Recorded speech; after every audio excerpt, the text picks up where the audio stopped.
9 मई के वाकयात की planning chairman PTI की जेर सदारत जमान पार्क में हुई। चेयरमैन पीटीआई ने हसास तंसीबात को निशाना बनाने का कहा। पीटीआई के रहनुमा उस्मान डार का इंटरव्यू। निजी टीवी से गुफ्तगू में कहा, अक्टूबर 2022 में लॉन्ग मार्च जनरल आसिम मुनीर की बतौर आर्मी चीफ तैनाती रोकने के लिए किया था। 9 मई हमलों का मकसद फौज पर दबाव डालकर जनरल आसिम मुनीर को ओहदे से हटाना था। चेयरमैन ने गिरफ्तारी से बचने के लिए वर्कर्स को ढाल बनाया। उस्मान डार ने सियासत और तहरीक इंसाफ छोड़ने का ऐलान कर दिया। निजकारी का अमल तेज करने का फैसला। खुसूसी सरमायाकारी सहूलत काउंसिल की एपेक्स कमेटी का एलामिया। गैर मुल्की सरमायाकारी में हायल रुकावटें दूर की जाएंगी।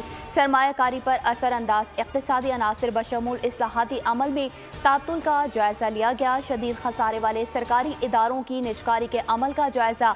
कमेटी का तयशुदा अहदाफ के हुसूल के लिए उठाए गए इक़दाम पर इत्मीनान का इजहार। वज़ीर आज़म ने सरमायाकारी के फ़रोग़ मईशत के लिए इक़दाम पर इत्मीनान का इजहार किया। आर्मी चीफ का मईशत की तरक्की के लिए पाक फ़ौज की हुकूमत के साथ मुकम्मल ताउन का अज़्म।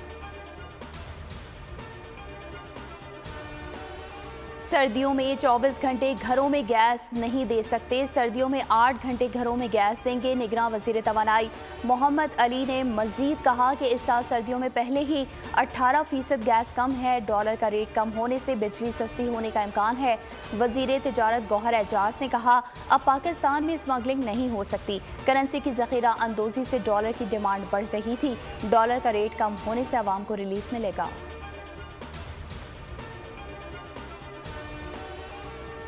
आलमी बैंक ने पाकिस्तान को 50,000 रुपये आमदन वालों पर भी टैक्स लगाने का मशवरा दे दिया। 5 लाख रुपये माहाना आमदन वालों पर 35% टैक्स की तजवीज़ दे दी। कहा, दुकानदारों को टैक्स नेट में लाया जाए। ज़राई शोबे में 12.5 एकड़ पर टैक्स लगाया जाए। आलमी बैंक का कहना है कि मुनासिब तैयारी और जायजे के बगैर शुरू किए गए तरक्याती मनसूबे ख़त्म कर दिए जाएँ। लैंड और ओनरशिप रिकॉर्ड को कौमी शनाख्ती कार्ड और नेशनल टैक्स नंबर से लिंक करने का मुतालबा भी कर दिया। आलमी बैंक ने कहा कि पाकिस्तान में बासर लोग टैक्स इस्लाहात नहीं होने देते। वज़रा, अरकान असम्बली और दीगर लोग इस्लाहात में रुकावट बनते हैं।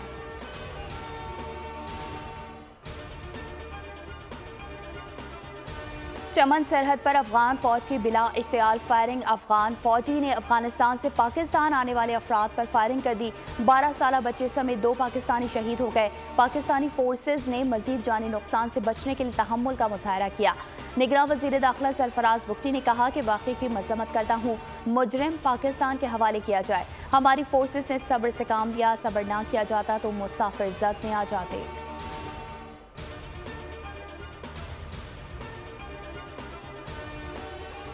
गैर मुल्कियों को 26 दिन बाद पाकिस्तान छोड़ना होगा, वरना कानून नाफिज करने वाले इदारे गिरफ्तारी और मुल्क बदरी को यकीनी बनाएंगे। वज़ीर इत्तलात बलूचिस्तान जान अचकज़ई कहते हैं, गैर कानूनी तारकीन वतन को मुल्क से निकालने का वक्त आ गया है। बगैर वीज़े के गैर मुल्कियों को निकाला जाएगा। वज़ीर इत्तलात बलूचिस्तान जान अचकज़ई का अज़्म।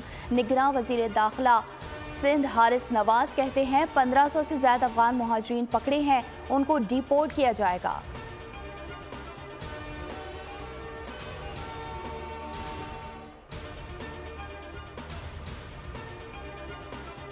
एपेक्स कमेटी ने एक ऐसे वायरस पर हाथ डाला जो मुल्क को दीमक की तरह चाट रहा था। कौमी सलामती, डॉलर स्मगलिंग और दीगर माफियाज के ताने बाने गैर कानूनी तारकीन वतन से मिलते हैं।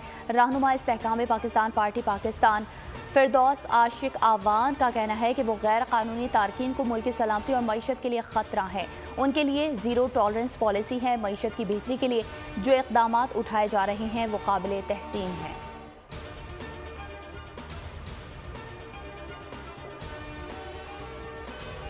मुल्क से बाहर बैठे भगोड़े यूट्यूबर की रॉ से राब्ता करने की कोशिश बेनकाब। ऑडियो सोशल मीडिया पर सामने आ गई। भगोड़े ने पाकिस्तानी इदारों को बदनाम करने का कहा। कॉल साबित करती है कि यूट्यूबर भारत के खुफिया एजेंसी रॉ से राब्ते में है। यूट्यूबर ISI के खिलाफ साजिश के लिए रॉ के कारिंदों के नंबर मांगता रहा।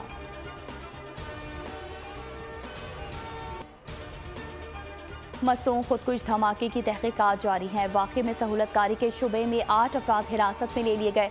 CTD के मुताबिक हिरासत में लिए गए अफराद की निशानदही पर मजीद कार्रवाइयाँ भी जारी हैं। खुदकुश हमला आवर का कोई डाटा मौसूल नहीं हुआ। DNA और फॉरेंसिक रिपोर्ट्स ताहाल मौसूल नहीं हुई। तहकीकात में किसी किस्म की कोई कोताही नहीं बरती जा रही।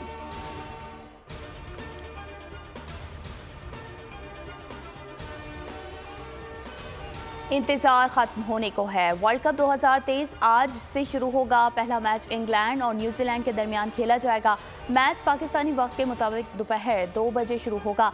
इवेंट में 10 टीमें टकराएंगी। 48 मैचेस होंगे। पाकिस्तान और भारत 14 अक्टूबर को आमने सामने होंगे।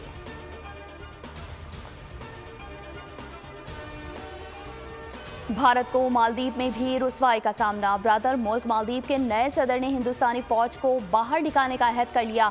सदर मोहम्मद मुइज़ ने अपनी इंतखाबी जीत के जश्न में हामियों से कहा कि वो मालदीव में रहने वाली गैर मुल्की फौज के लिए खड़े नहीं होंगे। जजीरा नुमा रियासत में तैनात हिंदुस्तानी फौजी एहलकारों को हटाने के अपने इंतखाबी वादे पर कायम रहेंगे, ये वादा करते हुए कि वो इस अमल को शुरू करेंगे।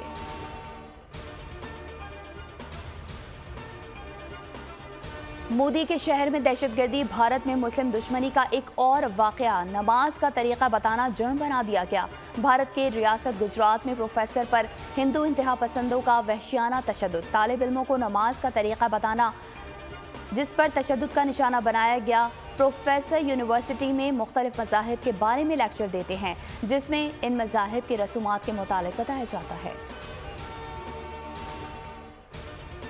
अमरीकी सियासत में बड़ी तब्दीलियां। ऐवान नुमाइंदगान के स्पीकर केविन मैकार्थी को ओहदे से हटा दिया गया।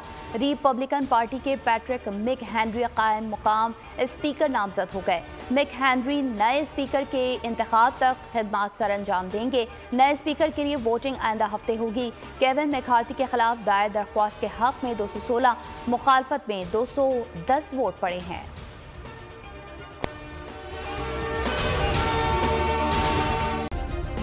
सब्सक्राइब करें और बेल दबाएं ताकि कोई खबर रह न जाए।